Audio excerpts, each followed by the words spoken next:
सावधान झालं. सावधान झाल्यानंतर घरात किरकिरी सुरू झालं. नंतर विश्राम सावधान नंतर विश्रामच होणार. खरं म्हणजे घरात लक्ष्मी यावं असं सगळेजण म्हणतात बरं का. परंतु लक्ष्मी कसं यावं? झाडूला सुद्धा लक्ष्मी म्हणतात.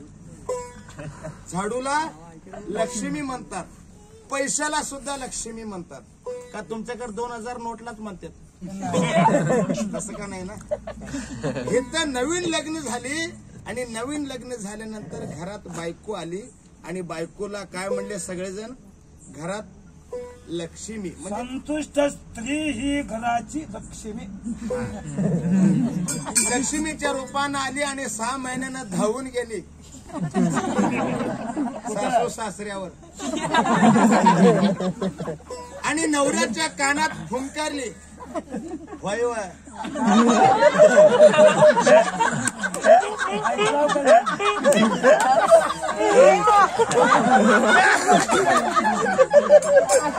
जवळच राहून म्हटलं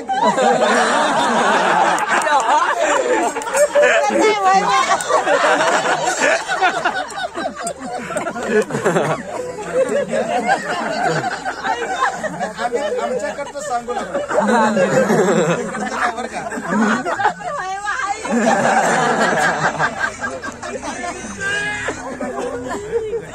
असं झालं.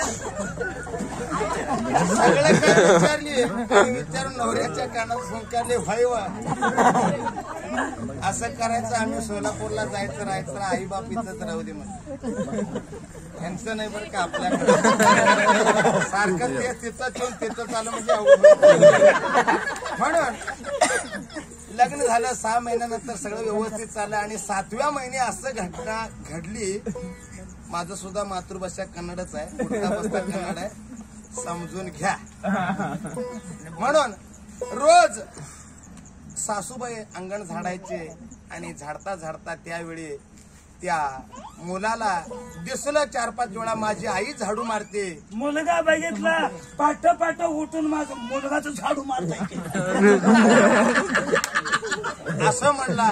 आणि म्हणल्यानंतर काय झालं, एक दिवशी बायकोला रागानं बोलला, होय ग माझी आईची झाडू मारते रोज.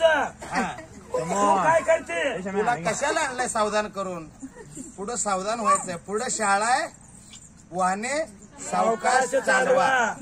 ते स्पीड ब्रेकर म्हणजे एक संसार आहे. पुढं संसार कसं चालवायचं हे स्पीड ब्रेकर सांगत असतं सगळ्याला. तो अर्थ इतकं समजून घ्या तुम्ही. म्हणून सांगितलं सगळ्या जणांनी आणि त्यांनी सांगितलं. तिनं का बायको ऐकलं नाही.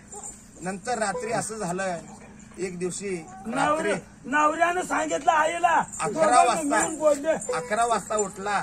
उठून आईकडे गेला आणि आईला बोलून घेतला आणि बोलून घेतल्यानंतर सांगितलं, अगं आई, बायको करून घेतली पण तू रोज तूच झाडू मारू लागली, काय फरक आहे म्हणली.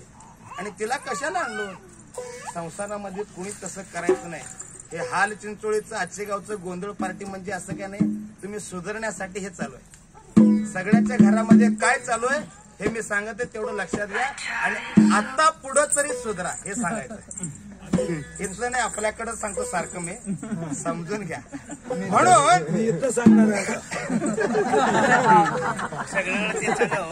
रात्री 11 वाजता आईला बोलला आणि आईला बोलून सांगितलं, उद्या पाटे 4 वाजता उठायचं आणि 4 वाजता उठून काय करायचं, अर्ध झाडू तू धरायचं आणि अर्ध झाडू मी धरतो. मोठ्या असं नाही, ते झाडू म्हणते, हे उपकरण आहे. अर्ध झाडू धरली आणि मोठ्या दरवाजेमध्ये येऊन त्यावेळी 4 वाजता सगळं काही ठरलेलं होतं. रात्रीच बोलणं होतं मुलाचं आणि आईचं. आमचं भांडणामुळं बायको उठल आणि तेव्हा तरी झाडूला झाडू मारील ते ना. असं सगळं काय प्लॅनिंग केलं. आणि त्या दिवशी खरोखर 4ला दोघं उठले आणि अर्ध्या हातात झाडू आईच्या आणि अर्ध्या हातात झाडू लेकाच्या, मुलाच्या. लेकाच्या हॅलो. आणि दोघं मिळून भांडू लागले. असं भांडू लागले की एकदम कोपऱ्याच्या त्या ठिकाणी झोपलेली बायको उठावं आणि फणफण करत यावं, राहू दे मी झाडतो असं म्हणावं. तिनं भांडण चालू होतं बरं का. म्हणून आई म्हणणार नाही रे बाळा, हे सगळं बाया माणसाची काम आहे, मी झाडू मारते दे इकडं म्हणणार आहे. मुलगा म्हणणार तू किती दिवस झाडू मारणार, मी मारतो दे म्हणणार. असं करता तू झाड मी झाडते तू झाड म्हणायच्या अगोदर लगेच एवढ्या ऐकून सोनबाई पळत आली खाटावरनं खाली. आणि काय म्हणले, खाट नव्हता तेव्हा. खाटा माझ्या लग्नाच्या टायमाला 90 रुपयाचा खाट आणला असं.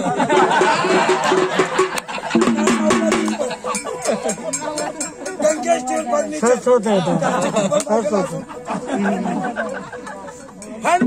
फण करत बायको आली आणि दोघाला विचारली एका शब्दामध्ये,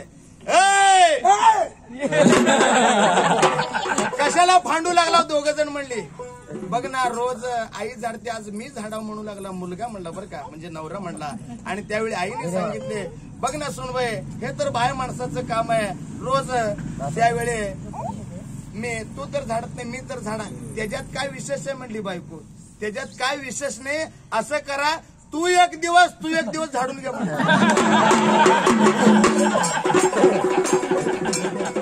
ह्या लक्ष्मीला उरफाट्या लक्ष्मी म्हणतात. सांगायचा उद्देश माझा असं कोणी करू नये म्हणून असं सांगायचंय. ज्यावेळी सासूने सुनेला म्हणावं ही माझी सून नाही, ही माझी मुलगीच, या पद्धतीने संसार करता येत नाही त्यांनी करू नये. सुनबाई सुद्धा म्हणावं ही माझी सासू नाही, ही माझी आईच आहे. ज्यावेळी मनापर्यंत पोचत नाही तेच तोपर्यंत आमचा संसार नीट चालत नाही. या ठिकाणी पत्र पाठविते आंबे तुला, पत्राचे उत्तर दे ग मला.